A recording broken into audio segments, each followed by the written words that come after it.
Hello and welcome to Channel 4 PHTV. I'm Donna Vikas and your host for today.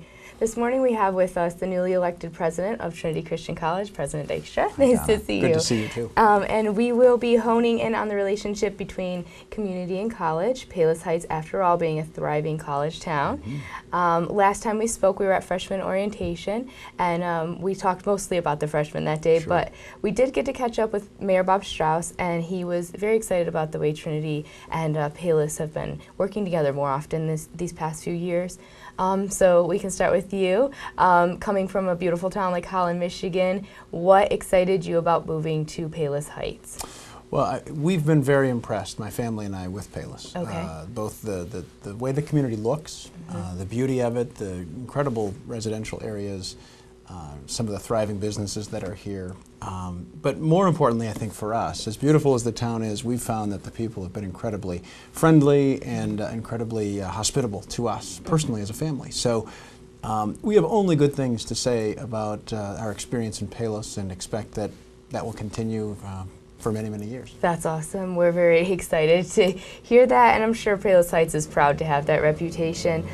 So what programs via Trinity can the community of Palos Heights get involved in? I know there's SALT, which is the Adult Study Program. Yep. Can you speak to about that? Sure. SALT stands for Seasoned Adults Learning at Trinity, and in fact, as we sit here right now, there's a trip happening, an Alaskan cruise. Oh. So members of the college community, alums of the college, friends of the college, and some community members all decided to take this trip to Alaska. Sadly, they did not invite the president to go along this time. But so SALT does, in addition to trips, provide various kind of continuing education sorts of programs on I think a monthly basis, and absolutely the community is invited to those things. I would also want to highlight the fact that we have a very robust athletic program, and we love to have members of the community come and cheering on the Trolls. Oh, okay. And certainly there's good competition that happens, and it's a fun and lively atmosphere because, as you mentioned, we are in a college town, and the relationship that we're able to build as a college with the Palos community is very, very important to us. And speaking about that, Trinity has just moved or built a new complex, right? Yes. What is the name and what can we expect from that?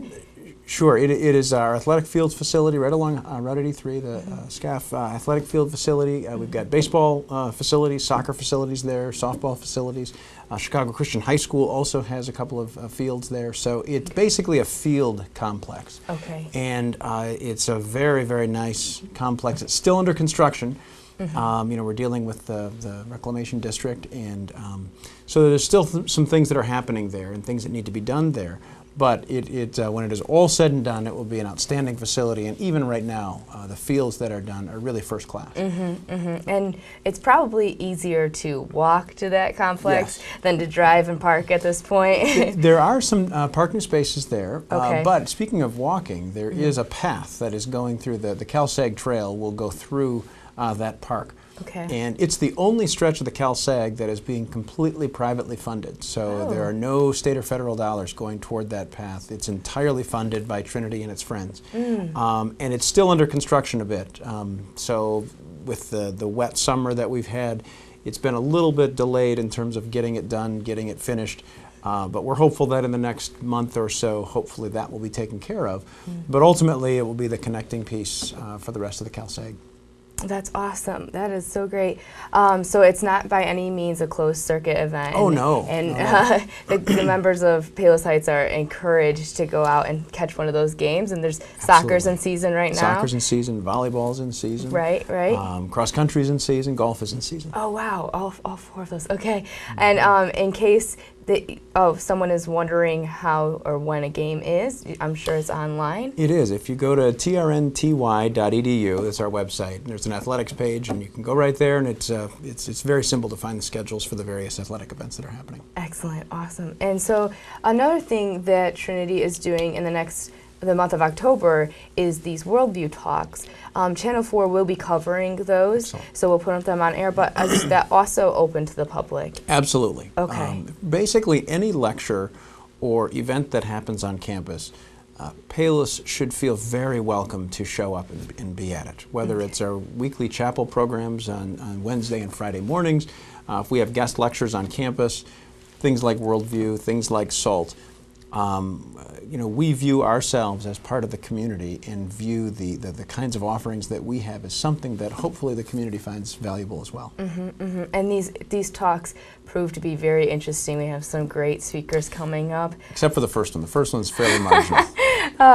The first one is him. Okay, well, I'm sure it will be amazing. But one of them that I'm incredibly excited to hear is the woman speaking about the human trafficking, and she's advocating against or raising awareness for. Yeah, absolutely. I have not heard her speak before, but I've read a bit about her and have heard from others who have heard her speak, and it's a very powerful message, obviously, but delivered in a powerful way by this particular speaker. So it will be a good night. It'll be, I think, a sobering night, and, something that we don't want to think about or really have probably a lot of experience with, most of us.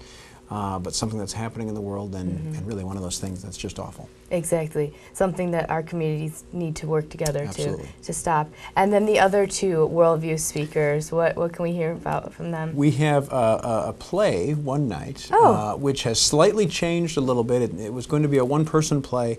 Now I think there are going to be 3 actors doing it. And so that should be great fun. And then we have Wintley Phipps coming as well, who is just a phenomenal musician. I had the pleasure of hearing Mr. Phipps before, and he is very talented, African-American musician, pianist, plays a bunch of instruments, and it will be a very entertaining evening. Right. So once you get through that first speaker, the rest of the series over the month of October will be pretty fantastic. Awesome. And so Payless, you should get out there and go to those Worldview. Monday nights in October. Okay, at 7 p.m. they begin.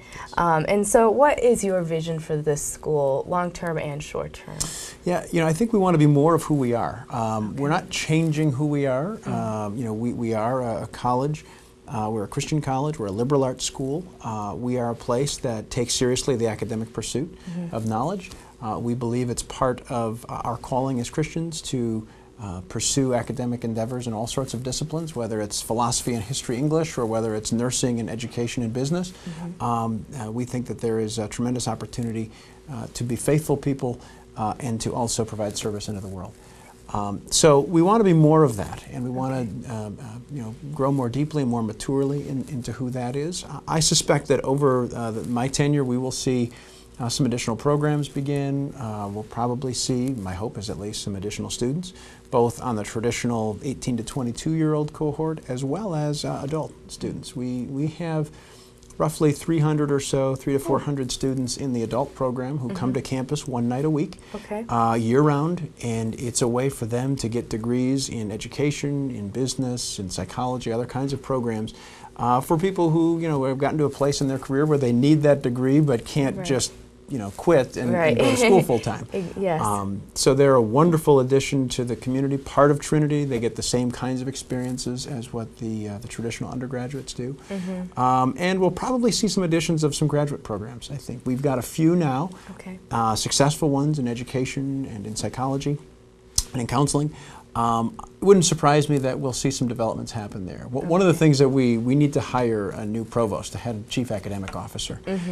So that will be one of the major qualifications and major considerations for the hiring of that person is, what kinds of things can they do to help us develop the new programs that will be beneficial for where we are in this part of the world, but really also where we can provide service to the world more broadly. Awesome. Okay. So change is not necessarily ever a bad thing, but it is encouraging to know that you're good with where things are, and if it is to change, it's to change for the better. It's not like there's an overhaul coming for Trinity. No. I mean, I think I guess I would see us do some incremental things, but really becoming more of who we think we're supposed to be. Nothing radical, nothing dramatic, but just becoming more mature as an institution. I see. Okay. And so the students, usually by sophomore or junior year, take to off-campus housing, some of them, not all of them. Yep. And that plays a huge role in the community, Payless community life too, because those students are then contributing as taxpayers and, to the community. What is your opinion on off-campus housing? Sure. I think it's a nice additional feature. We want to make sure, though, that we have a sizable number of residence facilities on campus that we own, that we control. Because it's important, I think, for the kind of education we're delivering that we have a residential and a substantial residential component to it. But there is also, frankly, you know, as someone gets to be a junior, especially as a senior, they may want to leave campus a bit. Right. So we want to certainly have that opportunity available for them as well. And this is where working with Payless has been a pretty fruitful event for us. And I would also mention that whether a student is a senior or a freshman, we are very much encouraging the support of the local Payless community. This past year, just this past basically month, we had over 40 Payless businesses that offered discounts to Payless, or to Trinity students, to Trinity faculty and staff, as a way to build awareness and build this partnership between the college and the community. And it's really a remarkable thing and a wonderful thing for our campus, and hopefully the businesses and the Payless community think likewise. Yes, they must, because 40 businesses is a huge number. It's wonderful. It's really wonderful. They must really enjoy or love having your students come in, and you know that goes to show. Yeah, well, we certainly hope so. And you know, we believe that we're a better college because we're located in Payless Heights. We're a better college because we're located in this really wonderful and supportive community. And my hope is that as Payless considers us, it views the community as being a better place because Trinity's located in it. So my hope is that we're better together, stronger together, and that we're able to do more because we're doing it together. It's like a strong handshake, yes, like absolutely. the school and the community. That's incredible. So to wrap up, if a person in Payless wanted to donate because they feel strongly about Trinity Christian College, how does one go about doing that? You can do it a couple of different ways. First of all, we definitely appreciate gifts. We greatly appreciate it, and I say that in all seriousness. You can simply write a check if you'd like to and mail it to Trinity Christian College. It will find the right spot. You can donate online, trnty.edu, and one of the first things you'll see on the home page is a little tab that says Make a Gift. You can donate generally to the operating fund of the college. The total cost of tuition is actually not the total cost because it's reduced by the amount of donations that we're able to receive on an annual basis. Or if there's a specific thing you're interested in, maybe it's the Route 83 athletic and trail project that is an interest. Maybe it's a specific scholarship or something else specific that you've got in mind. We've got a team that would be happy to talk with any member of the community to kind of figure out how to make those kinds of things happen too. Correct, yes. It's important to remember that these gifts are taken seriously, they're very much appreciated, and they do help to decrease every student's tuition. Absolutely. And they're also tax deductible. Oh, can't forget that plus. Right.